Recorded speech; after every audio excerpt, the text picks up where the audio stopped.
Chapter 79, Moonshine. Moonshine. Herr Dallas stretched upon the soft quilt, feeling very contented with the world as he watched Aries' shadow play upon the ceiling, the elf flitting about the room getting ready for the evening's celebrations. She was at the end of the bed now, rooting in her pack, dressed only in her fine white slip, her hair still pinned haphazardly out of the way from when she had taken her bath, and seemingly unconcerned by the scars at her shoulders she would have once gone to any lengths to hide. "I'm so glad I had my yellow dress cleaned. Are you changing as well?" "No, this sparrow is comfortable in his current plumage." Aerie paused in brushing the creases from her robes to send him a pointed look. "I always liked your blue tunic, and I know for a fact it's clean." But the tiefling would not be persuaded, however delicately. "Truly, Aerie dear? I shall bear that in mind. But as for tonight, I am happy as I am. We bards make our own occasions." "Oh, do you now?"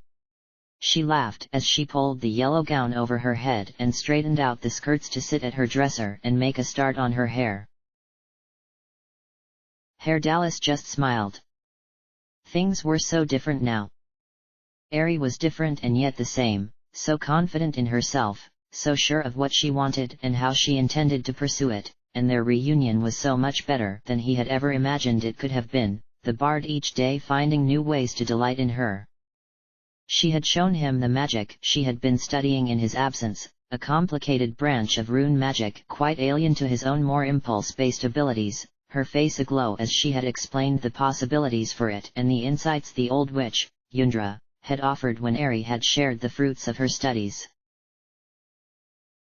But perhaps the greatest indicator of the change that had come to their relationship was what she had asked him of his time away from their company, namely, nothing.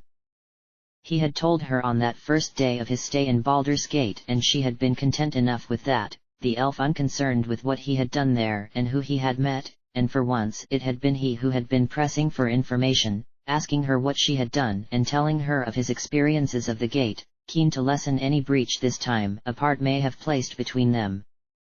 And for the first time in his life, he could see a future for them and for the simple fact they no longer needed each other. Two independent creatures free and happy in their own lives and paired merely for the sole reason they each both desired to be together.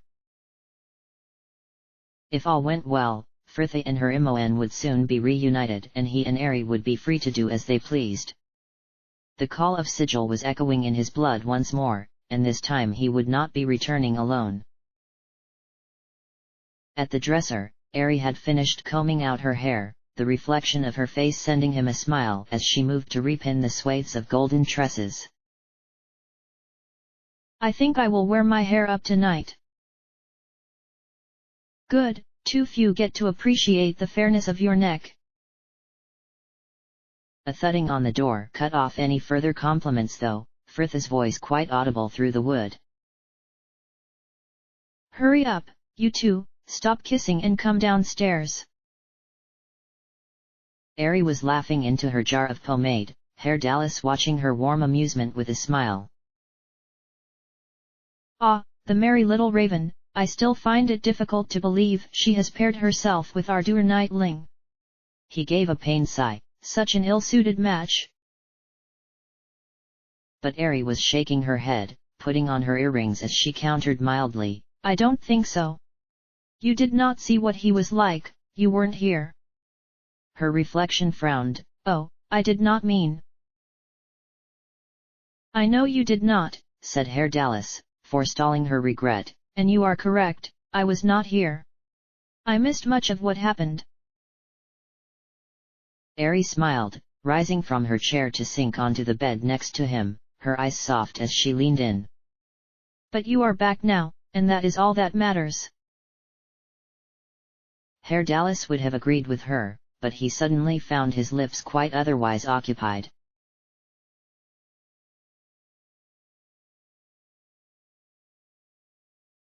The common room was busy, tables surrounded by lively knots of mercenaries, merchants, and others who had their families in those they travelled with, the maids pausing here and there to share a drink and a tale with their patrons. Valigar let the bright din hang about him unheeded, he and Anomen drinking in companionable silence as they waited on the others, Jahara and Minsk complimenting each other in tunics of rust and green respectively, the pair at the bar talking to Hendak, the aged gladiator looking more animated than usual as he nodded and laughed at some comment of the druids. Valigar turned back to his drink. The street beyond the windows next to him was dark and much busier than it would have usually been once the sun had set, people hurrying past on their way to friends' homes or taverns. This was the longest he had spent in the city for a while and the first feast of the moon he had spent in Athkatla since his parents had died. He did not usually celebrate the day, finding no pride in reliving the cursed follies of his ancestors, but it was better to be there with this company, however new, than clattering about his estate on his own, his few servants given leave to return home to their own families. He recalled visiting the house just the previous day, stood in the kitchens, the young cook Mab before him, flushed and defiant as she had almost insisted upon staying there to keep him company, determined he was not to be alone. But he had told her he already had plans about city and in the end she had finally relented to go home and visit her sister.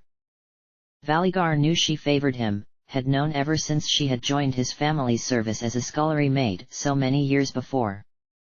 She was a nice girl and he was not of the beliefs that the nobility and common citizens should keep to their own, but he had made his decision on this a while ago now, and her hopes were not something to be encouraged. It had been different when Suna had lived. They had shared a mutual understanding that there were some duties which took precedent over their hearts and the oath to end Lavuk had still been hanging over his family. But now she was gone and so was the necromancer, and a chance to end the Korthala curse once and for all was too great an opportunity to pass up. He owed it to all those who had been hurt by his family's corruption over the centuries and he would not fail them. Valigar raised his cup for the last dregs of ale and then thought better of it. He wished his thoughts had not returned to Suna so soon, it felt as though he was dwelling on her. He had already indulged himself that afternoon out in the forests, knelt beneath the trees for over an hour just thinking on her and his mother and father and the many other good people who it seemed magic had stolen from him. There was no God to hear his prayers even if he had the inclination to make them, though he wished in that moment he had had Suna's faith, if only so he could feel closer to her. She had worshipped Milaki and quite ardently too, though she had never once pressed or even questioned his own beliefs, claiming everyone had to follow their own path in that mild calm way of hers which was always sure to stir his love for her. "Are we still waiting on the others?" came a voice at his side, and Valigar glanced up to see Jahara and Minsk, Hendak now busy serving the patrons who were gathering at the bar.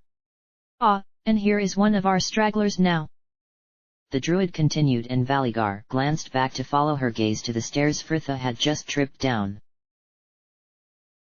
She was not wearing the gown she had worn to Dirls, but she looked pretty nevertheless, dressed in a dark red tunic, a pattern of golden oak leaves embroidered about the neck and a white amber sash tied about her waist, her belts and boots freshly polished and complementing her hair, which was down and falling about her in shining copper waves. The man sat opposite him was clearly trying to wrestle his smile back from becoming a grin, Anomen murmuring some compliment as she drew to his side, Fritha quite unflustered as she smiled and thanked him. "Oh, and here are the last of us," the girl trilled as Ari and Herdalis appeared on the stairs, Fritha turning back to the table with a smile. "Well, shall we be off then?"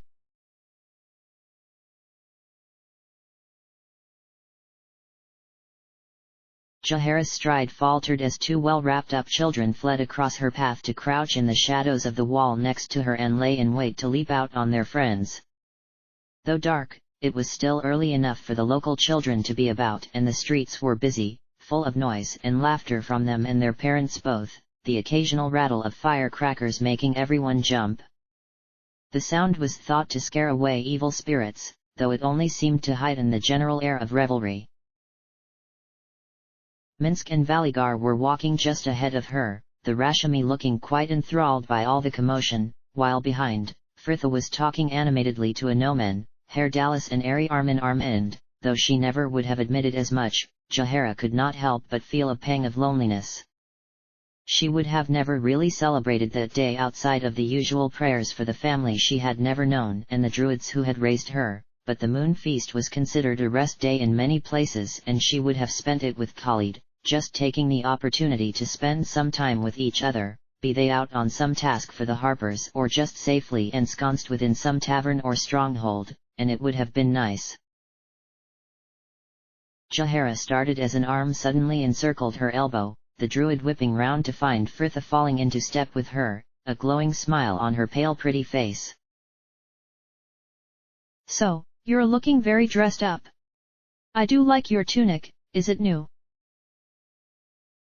"No. I just rarely have occasion to wear it."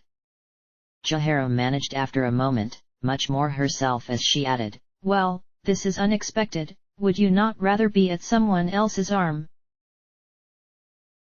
She looked pointedly back to the knight who was now in conversation with the tiefling, Jahara at least expecting the girl to blush at her insinuation, though Fritha just shrugged.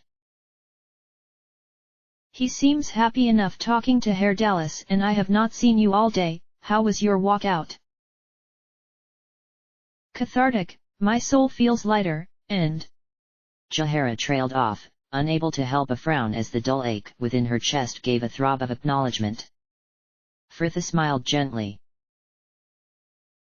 "And perhaps a little empty? I'm the same after a good cry, it's like all the worry has leaked out and just left a hole. But it passes. To be filled with joy, or other worries, depending what is to hand."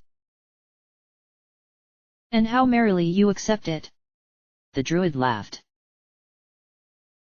"What else can be done? I was thinking the same this afternoon as I made my prayers for Gorion, life is such a fragile thing and the fates are not known for their gentle touch. I suppose we must just walk the path laid for us and find our joys where we can, even if we know they are not to last." "Are you trying to wring more tears from me?" "No," Fritha cried, "to cheer you. You may feel sorrow for those that have been lost, but you can still cherish what you had." "That you can," the woman sighed. "And when did you become so wise?" Fritha laughed ruefully. "It was the world's doing and quite against my will." "You always were a stubborn one, though I see your will has relented on other matters lately, what is between you and a no-man now?" But Fritha merely shrugged again. "I don't know, I've decided not to think about it and just take things as they come." Jahara raised an eyebrow. "You seem remarkably at ease with the thing." "Why shouldn't I be? I was at ease with him before he told me of his regard and he said he liked me for long before that, the only thing that is different is that I know of it now." The druid sent her a measured look. "I see, and how much of this apparent nonchalance is genuine and how much is mere bravado?" "Oh, about half and half," Fritha laughed, turning to look behind them once more, still smiling though there was a sadness to it now. "Poor fool, why couldn't he have liked Ari or Nalia?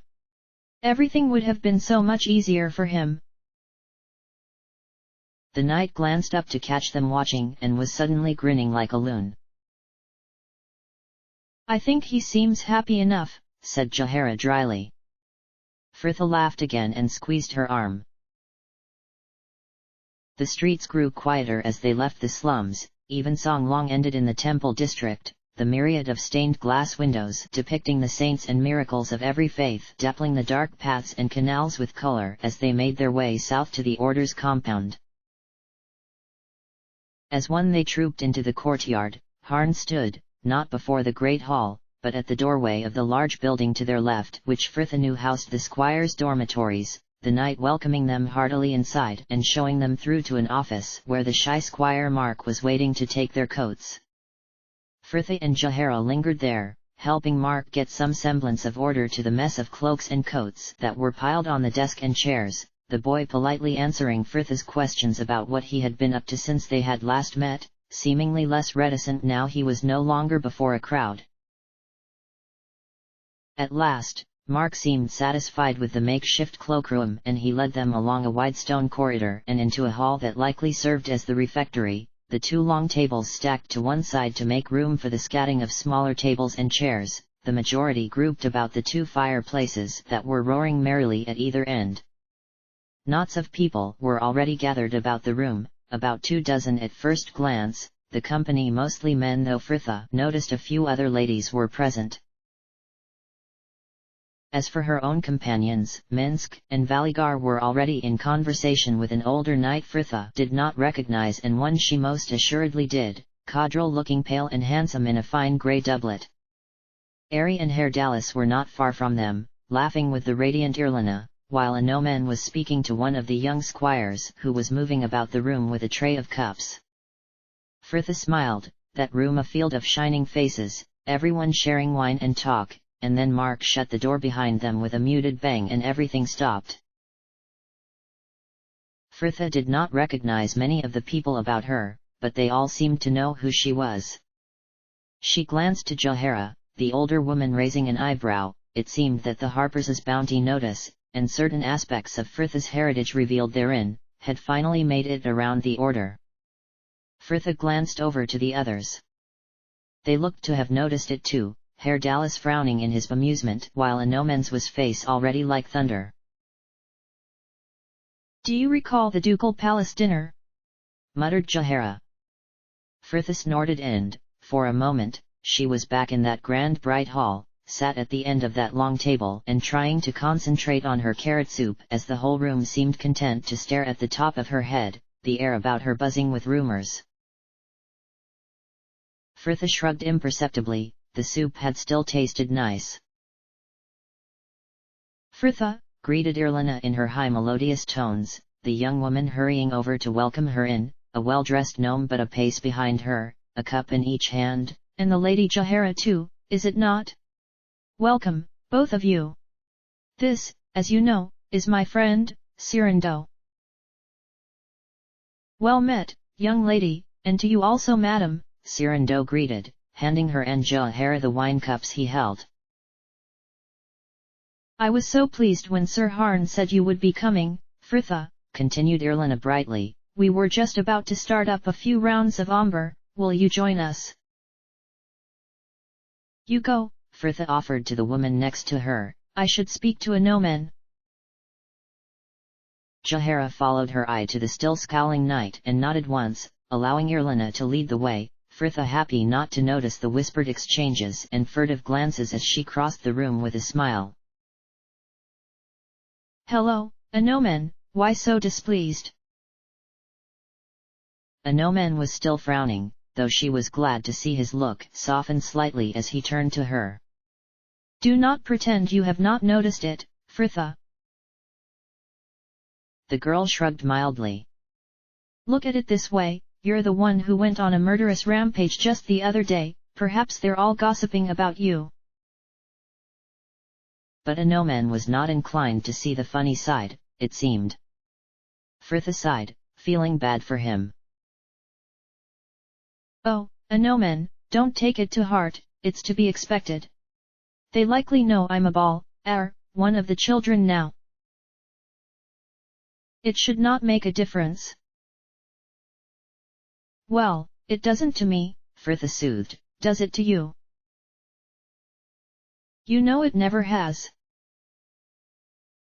"Well, if I'm not concerned, and you are not concerned, then does what anyone else thinks really matter?" But it did clearly for the night, Anoman sending one last poisonous glare at those few who were still imprudent enough to be looking her way, before stalking off into the back of the hall to speak to Harn.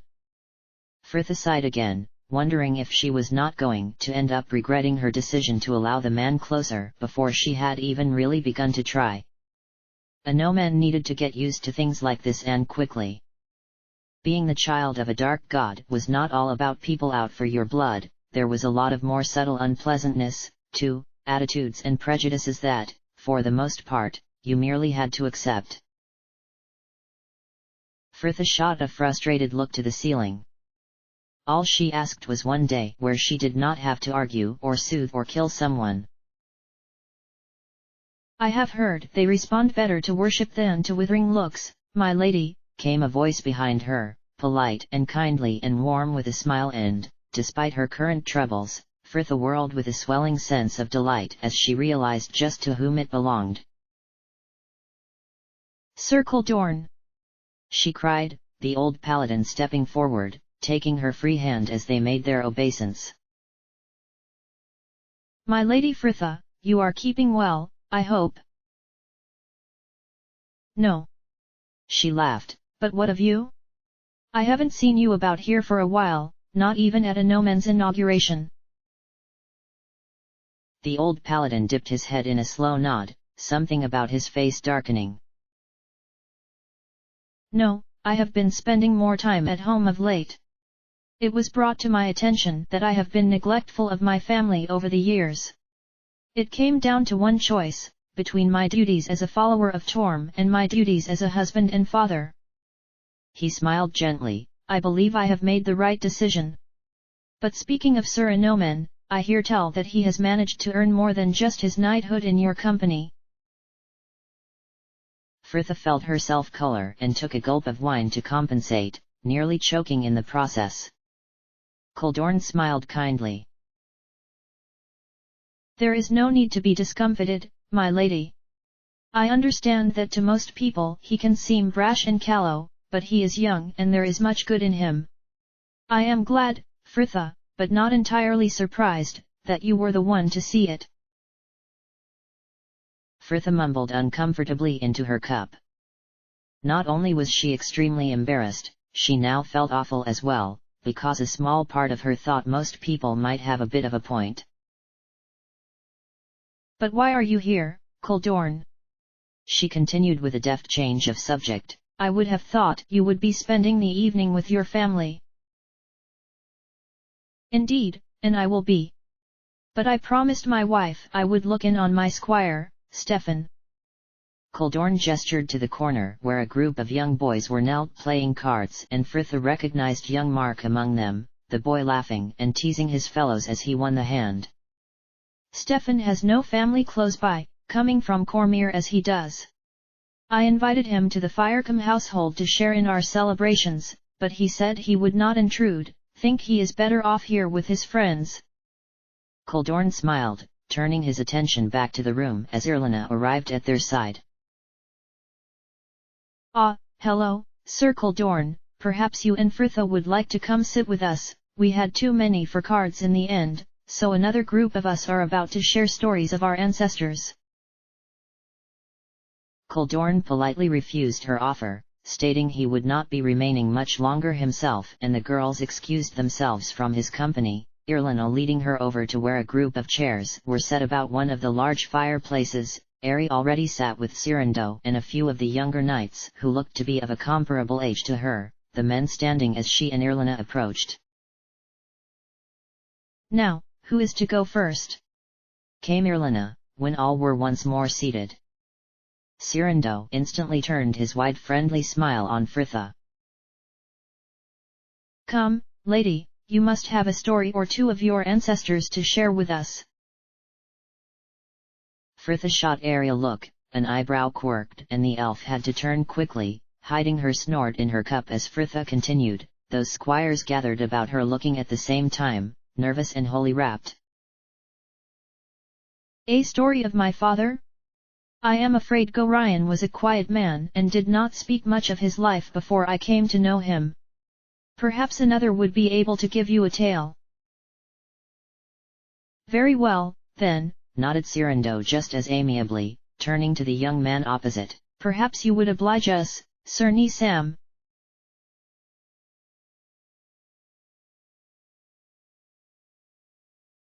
I see you are still sulking over here, said Jahara to the broad-shouldered back before her, the shadow of the pillar they were stood in not masking his indignant look as a no-man whipped round.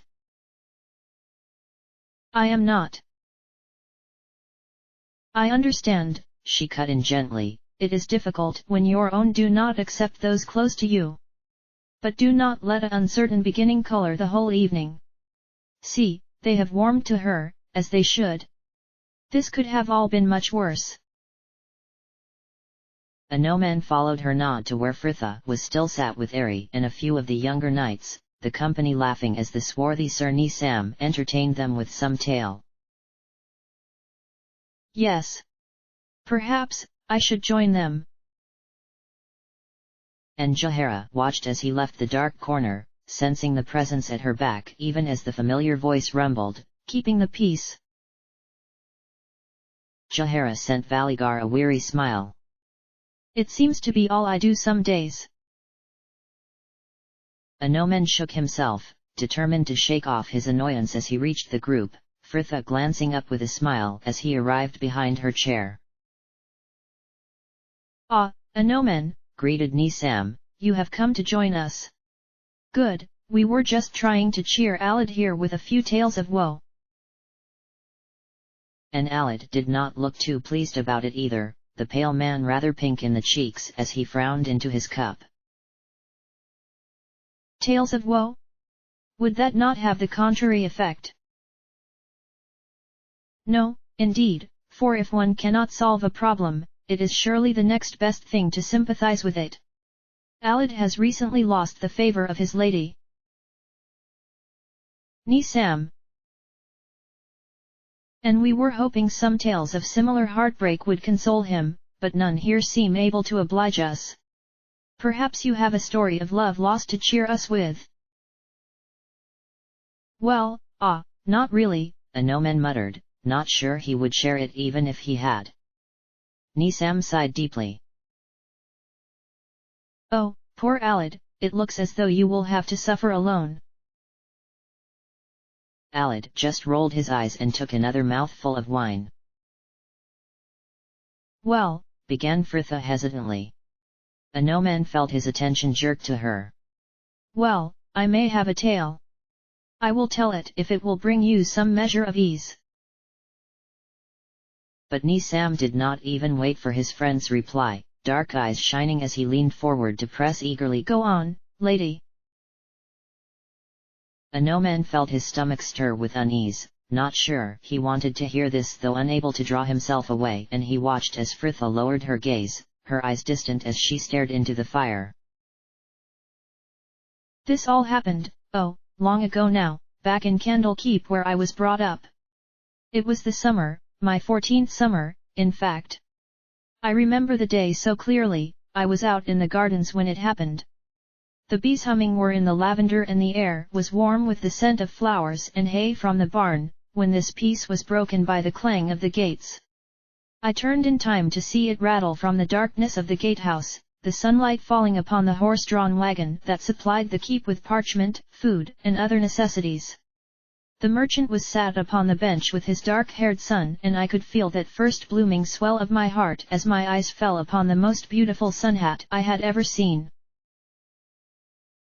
Nisam snorted into his wine cup, the two men either side of him laughing raucously, Ari trying to stop giggling long enough to scold Fritha. As for Alid, he was hardly as diverted as his friends, though he could not hide his smile as Fritha continued wistfully. Oh, it was so lovely. All white straw brim with a huge yellow sash about the crown, how my heart longed for it. Well, I begged Gorion to lend me the coin to buy it, promised him I would spend all my free time in chores and scribing for the rest of the year. I would have promised him the sun and moon if he would have but presented me with that hat. But, he did not understand, said I was young, that I did not need a hat yet, and when I was a bit older I would realize, too, that what he said was for the best. I tried to find another way, but what could I do? I would go down to the merchant's wagon each day to gaze upon it and try to imagine some way that I could but make it mine. The idea that come 10th day and that hat would leave my life forever was unbearable. But 10th day came and leave it did. Beth, the cook, tried her best to console me, told me there would be other hats, but I could not hear of it, my heart was broken. Oh, dear, came a smooth voice that was sure to make his hackles rise. A no-man's good humor evaporated in an instant as Caudrel joined their company. Who has been breaking poor Fritha's heart? Why, a no-man, I never realized you had it in you. Alid has lost the favor of his lady, supplied Nisam promptly, much to his friend's chagrin. Nisam! Must you tell the whole of Athkatla? Come now, Alid, appeased Kadril, giving the man's shoulder a commiserating slap. There is no shame in it. Do you plan to try and win her back? I already did, but she is adamant. She says we hardly see each other as it is, for she is at school in Waterdeep for half the year and I am away with my knight. Oh, it is a problem for those who have chosen this life. But some ladies seem to feel the joys outweigh the detriments. He glanced pointedly to Fritha, clearly expecting her input here, the girl growing steadily pinker as she fumbled for an answer. Oh dear, rumbled Harn, the old knight appearing behind Ares' chair, Irlina at his side. What has made the Lady Fritha so red? I hope you are not teasing her, young Kadril. No, indeed, sir, we were just speaking of Alid's lost lady. Alid dropped his head into his hands with a groan, Irlina's pretty face downcast in her compassion. Oh, Alid, I had heard of your misfortune. I understand it is difficult, but I am sure the lady would not have come to the decision lightly and not without great pain. Perhaps when she has finished her schooling and you have been knighted you may meet again and find your feelings for each other are quite unchanged for this parting. Fritha beamed. For all her own jests, it had been Irlina's kind words that had been the real help here, Alid smiling properly for the first time all evening. Nisam gave his friend's back a friendly slap. There you go, Alid, take heart. Now how about a dance to put the rest of us in good spirits? Can anyone play? Asked Irlina. Kadril shrugged. I've my viola, and doesn't Squire Mark have a lute? Indeed, he does. Confirmed Harn proudly, turning to call, Mark, come here please. Fritha watched the boy glance up from his card's end, a moment later, he on his feet and trotting obediently over to them, eyes wary under the sandy thatch of hair. Yes, my lord. Mark, go fetch your lute, there is to be dancing. The boy paled instantly. Ah, sir, I really do not think I can. Nonsense, boy, cut in Harm, giving his shoulder a firm end, what he seemed to consider hardening slap. You play well enough. Now go and fetch it that we may begin. Fritha felt her eyes follow the boy as he walked dejectedly to the back of the hall and disappeared into the stairwell, her own stomach tight in sympathy. She was sure he'd be fine once he got started. The voice in her head snorted. Coward! Fritha, where are you? A nomen began and she suddenly noticed she was stood, as well. Another drink, she explained, downing an almost full cup and coughing as she set it on the table next to him, her stomach feeling no less tense for the sudden weight and wine sloshing about within. A nomen caught her hand, his eyes downcast. I will not ask you to dance if you do not wish it, he murmured, and Fritha felt her insides groan. A nomen, it's not that, I promise, she pleaded, gently easing her hand from his. I'll just be a moment. The stairs led, as she had expected, up to the dormitories, and a few exploratory wrong turns finally found her in what she assumed were the younger squire's quarters, a long plain room, 2 rows of beds along each wall, a stout chest at the end of each. The lamps were unlit, though moonlight poured in from the tall windows, staining the world an inky blue. Mark's bunk was only a few from the door. The boy knelt before his bed, the case lain upon it and thrown open. Inside, she could see a short-necked lute similar to the one she had first trained on in Candlekeep, and she felt her stomach drop as the boy turned around and she noticed he had been crying. Hello, Mark. Oh, Hello, my lady, he stammered, his voice falsely bright as he rose and hastily wiped his cheeks. Are you lost? No, is that your lute? He nodded forlornly, all pretense gone as he returned his gaze to the instrument. It was my father's. He could play very well. I was given it when he died. I can play. He added defiantly, as she would think him a liar, or worse, that his knight was. I play for Sir Harn all the time, but it is just when I know other people are there, it is as though my fingers don't know where to go anymore. He dropped his head, his voice a miserable whisper. Harn will be so ashamed of me. Frith sighed, sinking onto the bed next to his Anne. He moved to join her. It's probably because you're too focused, trying too hard. Sometimes thinking cuts the link between your mind and your fingers, you have to feel the music. Mark glanced to her. You play, my lady? Which instrument?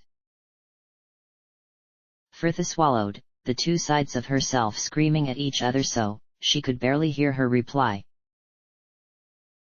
A long-necked lute, though I first learned on one of those. They both turned back to the bed opposite, the strings gleaming like spun silver in the moonlight.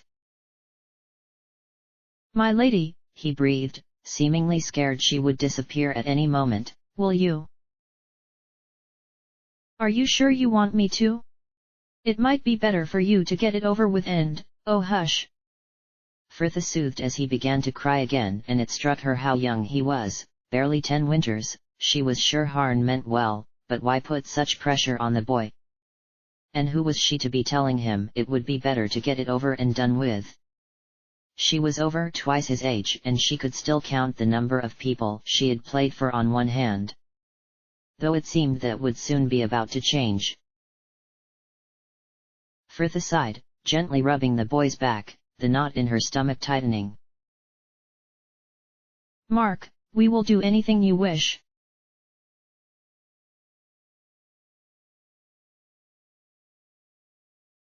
Oh dear, did I perhaps say something to upset your lady before, Anomen?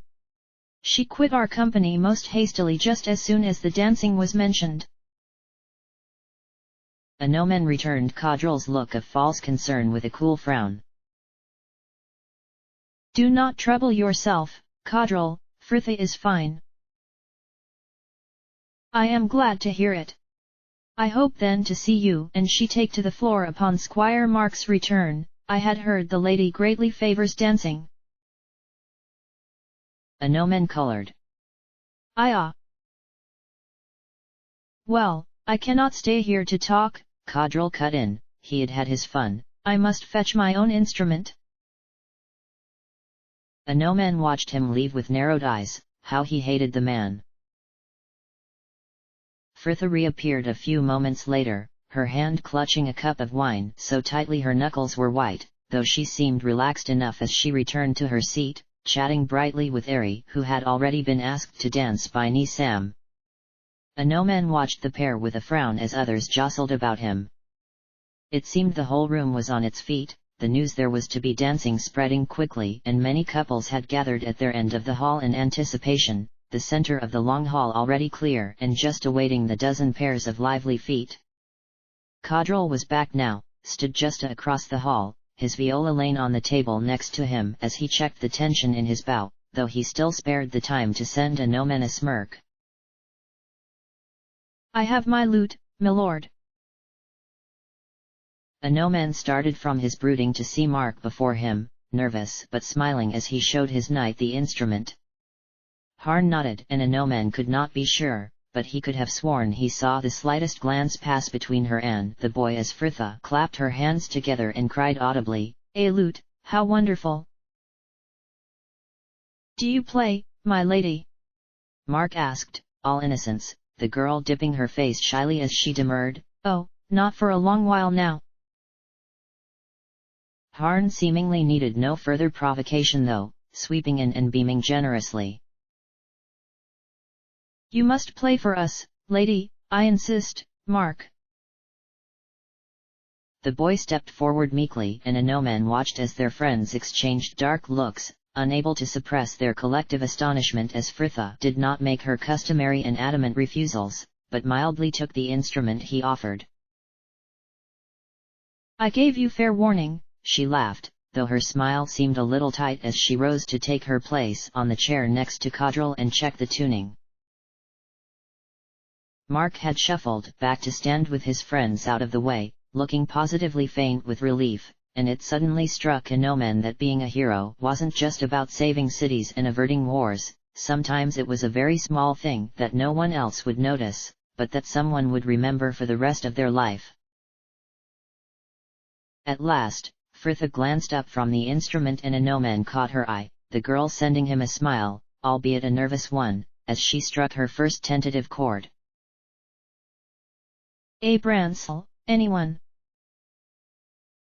The couples took their places and soon that long hall was echoing with a sprightly melody, the air thrumming with the beat of 20 feet all falling in unison as they traveled the complex patterns of the dance.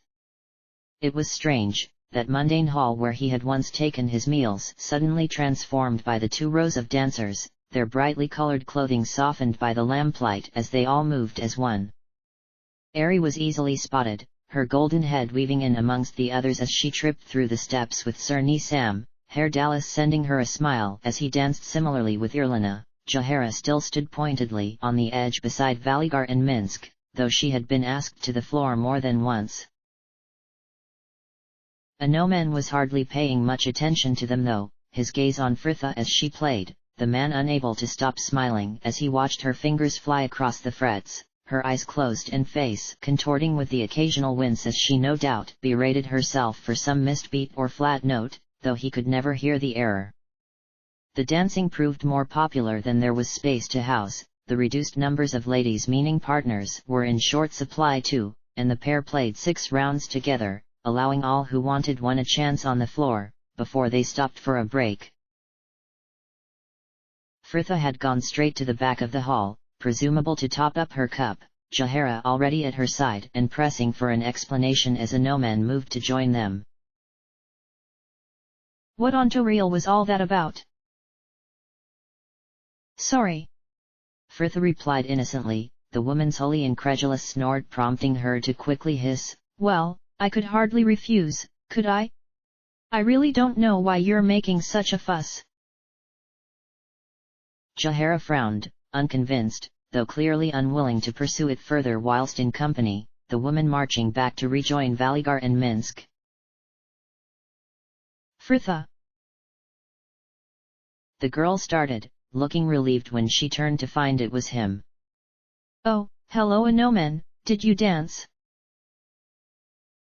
He ignored her question though, stepping closer to continue in an undertone. I noticed what you did for Mark.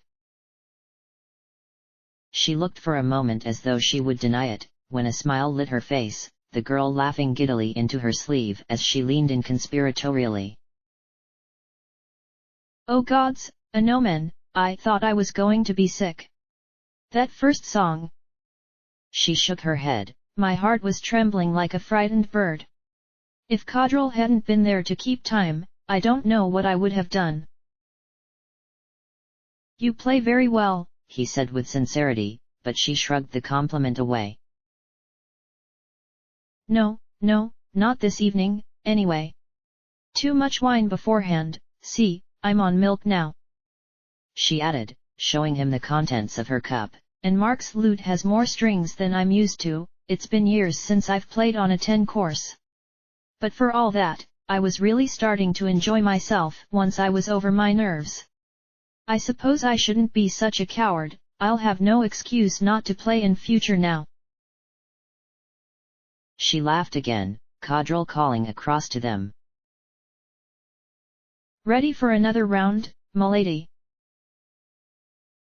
The girl beamed and excused herself to settle next to him, the dancers reassembling as the music resumed once more.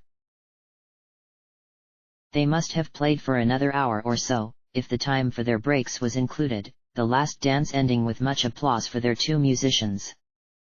Kadril had immediately packed his viola away. But Fritha had other plans, it seemed, and Anoman did not really see her for the rest of the evening, something Kadril had been quick to point out, though Anoman did not care. What more joy could there be? Him sat about the fire with the others swapping tales, while a mere glance away would find Fritha where she had been since they had finished playing. The girl sat in a quiet corner with Mark and showing him various positions and tunings, adjusting his fingers now and then as she murmured encouragements. And what Kadril thought about anything suddenly no longer mattered. The hour was late now, the hall looking much larger than before now. Half the guests had retired for the evening. Anoman was leant in the shadow of one of the stout pillars, enjoying a moment of quiet before he returned to the others. Everything had changed over such a short space of time, and he felt if he did not take a moment now and then to just stand and enjoy it, the feeling would pass him by. The fireplace at the far end of the hall had been allowed to burn down, though Nisam was busy adding more wood to the other, those who were clearly in the mind to make a night of it, pulling their chairs closer. So you have finally won the lady? Anoman sighed inwardly, straightening to turn and find Kadril wearing his familiar smirk. I must say though, the knight continued with that same insincere concern, she seems rather reticent of the thing. You have been courting long. Anoman shrugged. No, not particularly. Ah, I see. That must explain it then. I am surprised though, you seemed wholly indifferent to the lady when we last met. Still, what is it the bards say? Misery acquaints a man with strange bedfellows. But I suppose a life on the road is fraught with hardships which may bring together those who would otherwise find little pleasing in each other. Anoman snorted, almost amused by the poorly veiled attempts to rile him. In each other, ha! The man was clearly finding it difficult to understand what Fritha saw pleasing in him. Anoman smiled into his cup. Well, he certainly could not tell the man. I surely could not comment, Kadril. The man nodded airily. Indeed. Fritha seemed reluctant to elaborate too. I tried to ask her of it, but you know young ladies, so shy of baring their hearts. Perhaps they find they have to be, some men are not so gentle with them. Anoman, here you are, I was looking for you.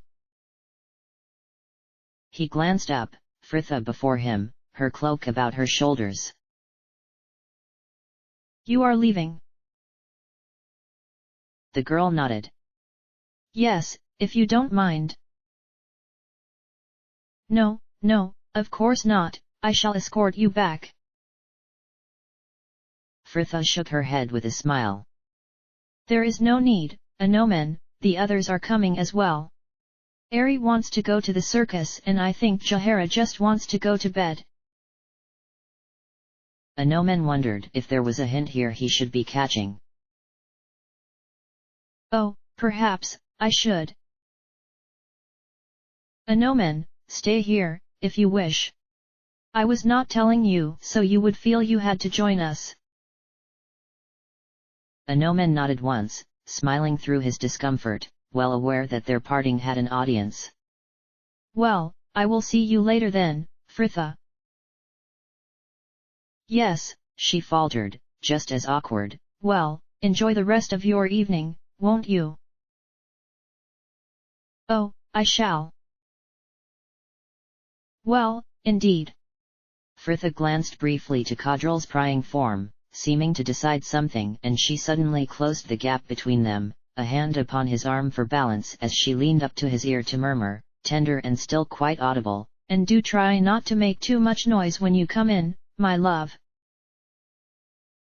A shy little smile, all lowered gaze and knowing lips, and she was gone, tripping lightly over to where the others had gathered before the doors. Next to him, Kadril's brow was low with the disgruntled frown that Anoman himself was more than used to wearing in his company. He grinned. Gods, she was a cunning one. His wonderful, wicked Fritha.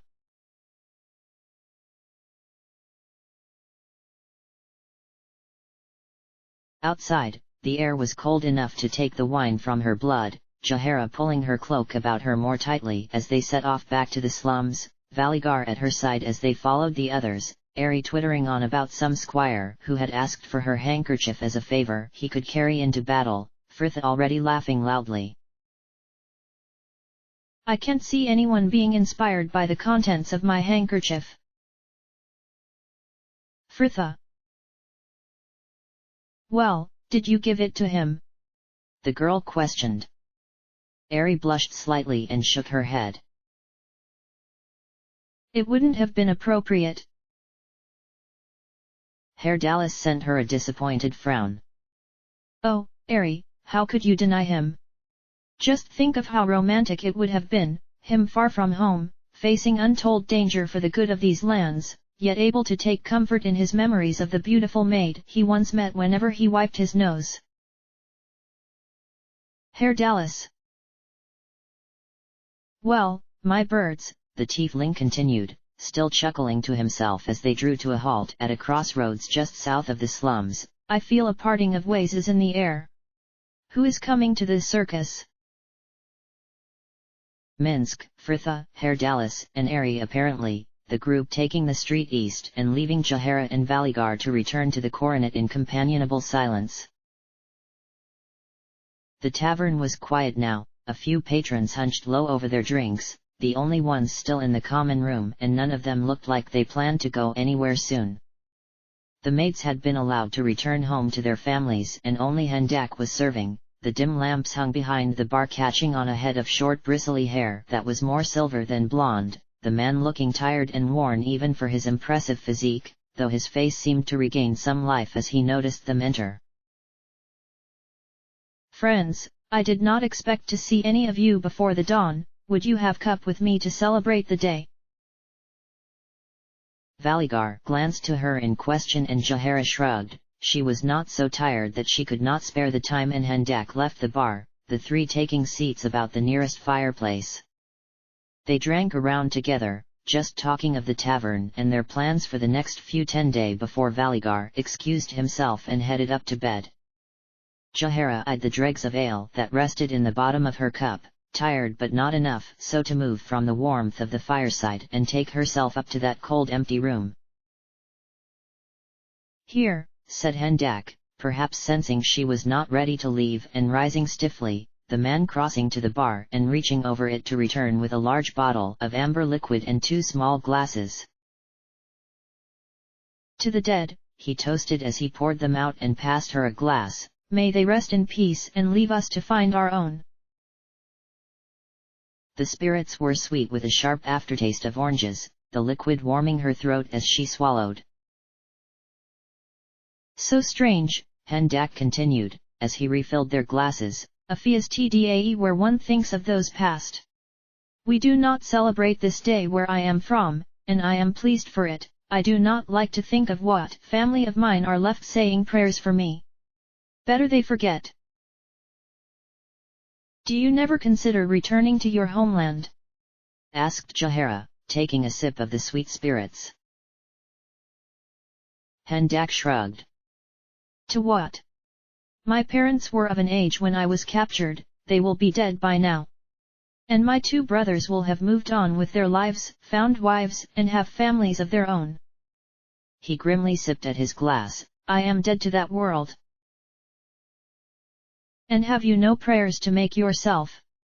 Jahara continued, the alcohol and her own embarrassment leaving her face hot as she suddenly realized the intimacy of such a question, though the man just shrugged. Prayers for the dead, oh, yes, but more than could be made in one day. He shook his head ruefully, perhaps reflecting on what his life had become, so far removed from what any man would have planned. So many dead. Each night they came to me, some terrified, others thirsty to prove themselves, and each one I was forced to kill. It is a cruel thing, to make one man kill another. I considered sometimes to err, to allow myself to fall within the arena, but to what end? My victor would either die another day or rise to take my place. Hendak the unbeatable. They used to say I had a charmed life, that I could have spat in the face of every man who said I did. Hendak sighed, downing the rest of his glass and letting the sharp spirits rouse him from this melancholy. But you must forgive me, my bitterness is my own and I have much to be thankful for, too. I survived to take revenge and have my freedom now, it is more than many are given. And what of you, good lady? You have prayed for many this day. A few. My parents, some friends, my husband. Jahara sank the contents of her glass, trying to dislodge the sudden lump in her throat. It all felt so unreal. Just 1 year before she had spent the day with the man and now she was praying for his soul's peace. I'm sorry, she mumbled, dipping her face against the few tears that had refused to be quelled and hating that she had to. His life was taken not long past, the wounds are still raw. But you are still alive, reminded Hendak quietly, dark eyes soft beneath the careworn brow. They stay with us always, the dead, why should we need a day to remember them? But we are the living and we must go on. You are a striking woman who brings much good to this world, your husband was very blessed.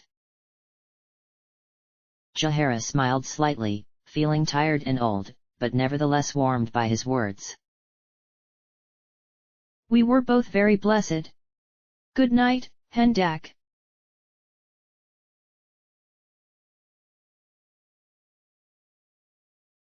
The cold awoke Anoman long before the dawn did.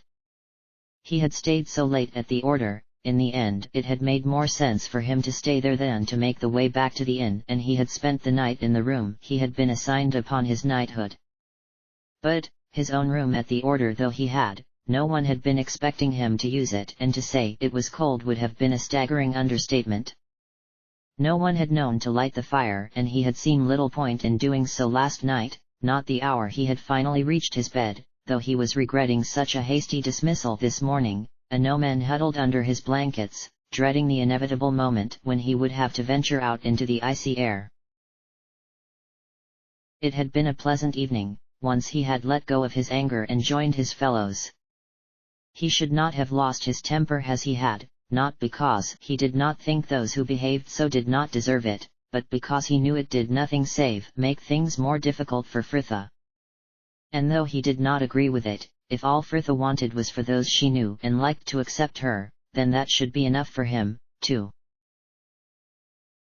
Anoman gritted his teeth and finally summoned the courage to sit, throwing off the blankets and bearing a few moments stood by the plain wooden chair pulling on the frigid clothes he had been wearing the previous evening, before crossing to the washstand, the sound of singing outside drawing eyes to the small window next to him. A man and a woman, just specks on the paths far below him, who appeared to be continuing their revels as they made their way to the dawn service at Temple of Lathander, the pair either still drunk or just in very good spirits as they weaved their way along the canal. Oh, there's music and there's dancing and there's lots of sweet romancing. When they play the polka, they all get in the swing.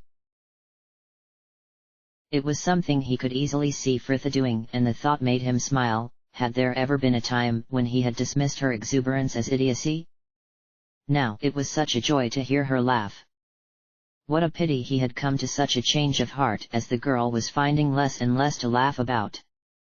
And suddenly it was so clear he could not help but grin as he turned back to his room, the dawn sun warm through the glass.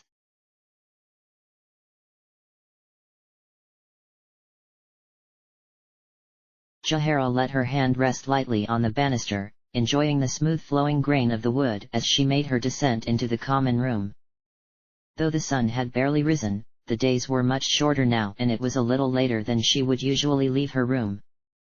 Not that she had slept late, she rarely did, but she had taken her time over her packing and prayers, enjoying the simple routine of it. Fritha has been right, and Jahara was feeling much better than she had the night before. The emptiness within her was slowly filling with the anticipation of being out of the city and raising the last of the coin for Imoen's rescue. She rounded the corner of the stairwell and stepped down into the common room to find it unsurprisingly quiet, the revels of the previous evening keeping most of the patrons in their beds. Something that she suspected a few of her own company would have preferred as well, all but she and Fritha already at their usual table, a large round box in the center that no one was paying much attention to it in light of Herr Dallas's theatrics, more than one smile about the group as he wailed and groaned. "Oh, Ari, I think oblivion has come for this poor sparrow." "Oblivion, really?" The girl laughed, already moving to pour an extra cup as she noticed Jahara's arrival. "It's just a hangover." Jahara nodded her thanks as she took her seat opposite, lifting the cup for that first scalding sip and hiding her smile behind it as she turned to the bard. The tiefling hunched forward, a pale hand clutched about a cup of his own. "Really, Herr Dallas, I did not think you suffered from such vinous revels." Herr Dallas just made some noise between a whimper and a derisive snort, Ari frowning as she explained briskly, "Yes, well, there are Baldur demons who would feel the effects of what Herr Dallas drank last night." The bard groaned and dropped his head into his hands. "Oh, Ari, where is that compassion you are so blessed with? Saved for someone who truly deserves it," she scolded with another laugh. "Now drink your tea and stop making a fuss." "Here," said Jahara, straightening from where she had been rooting in her bag to throw a small parchment envelope across the table at him, "take that with it, it should help." Herr Dallas looked overcome in his relief, the man emptying the dried herbs into his teacup with trembling hands. "Oh, sweet ptarmigan, I will sing your praises to the very heavens themselves." "Pray don't." "Indeed," agreed Ari, "we had quite enough singing last night. All the way from the promenade with you, no less than wailing some song about your absconded love. I had every sympathy for her by the third verse." Herr Dallas said nothing, just groaned and sank his head down, trying to bury it in his folded arms. Ari laughed. "Oh, you were not so shy last night, my love. You with an arm each over Fritha and we carried you between us, telling us we were your favorite girls, the jewels of Athkatla, and how you would duel anyone who spoke against it." "Ari and Fritha did the carrying," confirmed Valigar. "Did you not volunteer your back, Minsk?" The Rashami nodded gravely. "Oh yes, who always insists upon sparing maidens such labors if we may, but as soon as our bard was over my shoulder, such fuss." Jahara sipped her tea with a smile. She could well imagine that being over Minsk's broad shoulder, upside down and jogged about would have done nothing for anyone, drunk or not, and Herr Dallas was clearly in agreement, the bard looking almost green as he raised his head to croak, "Oh, please, do not recall it to me." Minsk's laugh made the cups rattle. "Ah, I have felt the same before now, too much fire wine has vanquished many mighty warriors of Rashomon. But if you feel its bite this morning, why not take a little more? A wedge dislodges a wedge, yes." "I really don't think more alcohol is the answer," cautioned Ari. Herr Dallas ignored her. "Does it work?" he asked, a wild desperation to his eyes.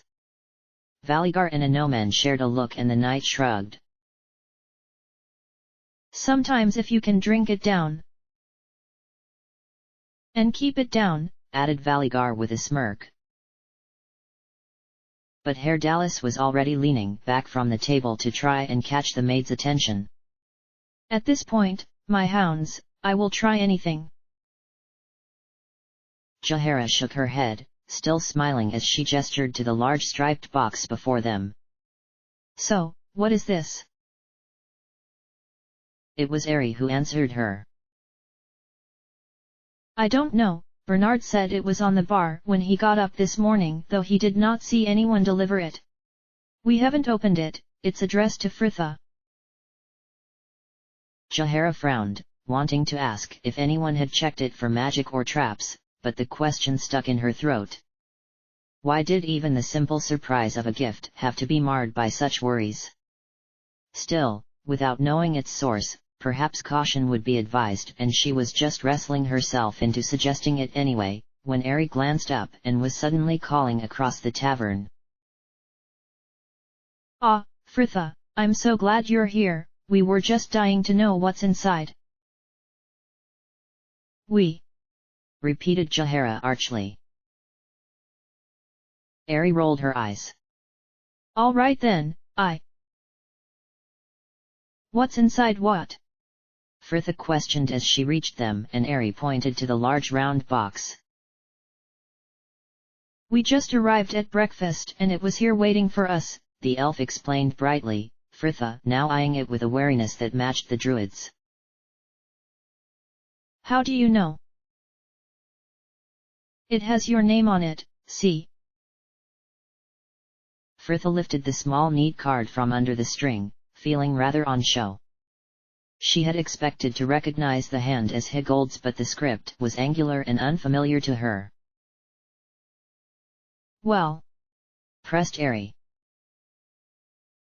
"I don't think it's from the playhouse."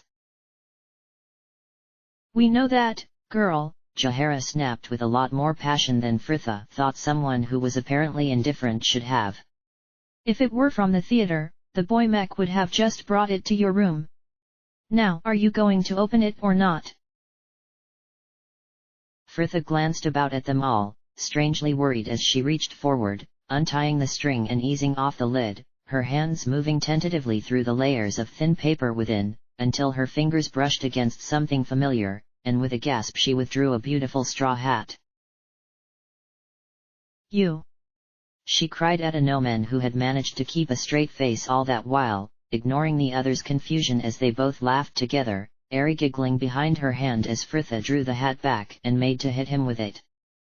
She knew she should say something, scold or thank him, she was not sure, but she was so surprised, so pleased that she couldn't quite find the words. Fritha glanced over it again, the simple lines and wide brim complemented by the stiff yellow scarf that circled it, tied to make a huge bow at the back, the tails trailing off the edge of the brim. "Do you like it?" he asked, and she nodded, still unable to stop smiling. "Yes, very much." "You bought it for her?" questioned Jahara, staring back and forth between the pair. "Why?" But a gnome did not answer, turning instead to ask Fritha, "Are you going to try it on?" She obliged him, laughing gently all the while as she took out her hair and placed it on her head, very aware of how foolish she no doubt looked, stood in the middle of the coronet in tunic and sword and a large yellow hat. Herr Dallas leaned back in his chair, something of his old swaggering self back as he managed his first smile of the morning. "Very good, my hound, very good, I could almost grow to like you."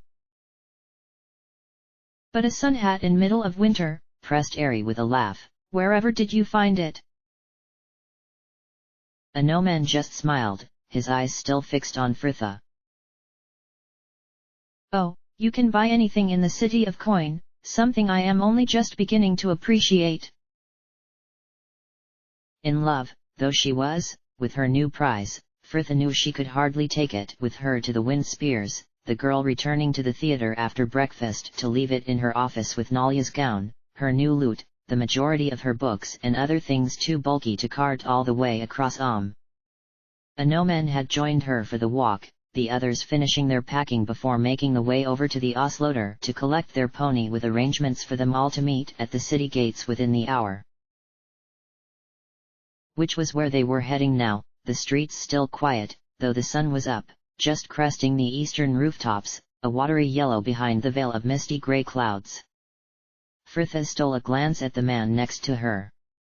She had noticed a gnome did not insist on escorting her anywhere anymore, did not even offer, the man just taking up his cloak whenever she prepared to leave, his confidence that she would not refuse his company both pleasing and unsettling at the same time. He glanced up to catch her watching him and Fritha smiled past her embarrassment. "I know I have said this before, but thank you for my hat, a gnome."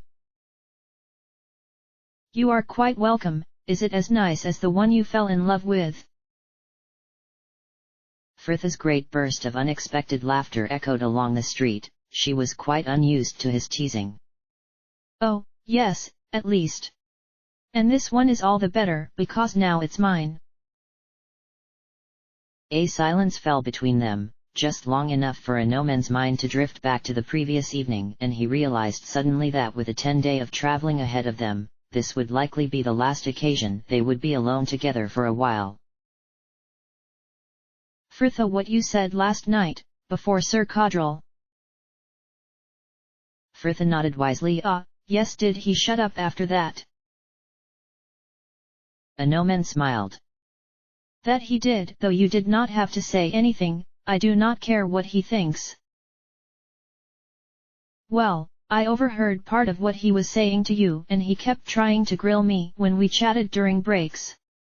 The impudent wretch! Who is he to pass judgment on our relationship? On you. Fritha seemed to suddenly realize what she was saying and abruptly shut her mouth. Her attention returned intently to their path, suddenly all discomfort and blush. It was the first time she had ever said anything about their relationship, even admitted there was such a thing, and for such to be uttered in the same breath where she both disparaged his rival and defended him, Anoman could not have felt happier. What is it? Asked Fritha, the girl frowning as she noticed his grin. Nothing. Well, stop smiling, it's disconcerting. But Anoman just laughed. End of chapter.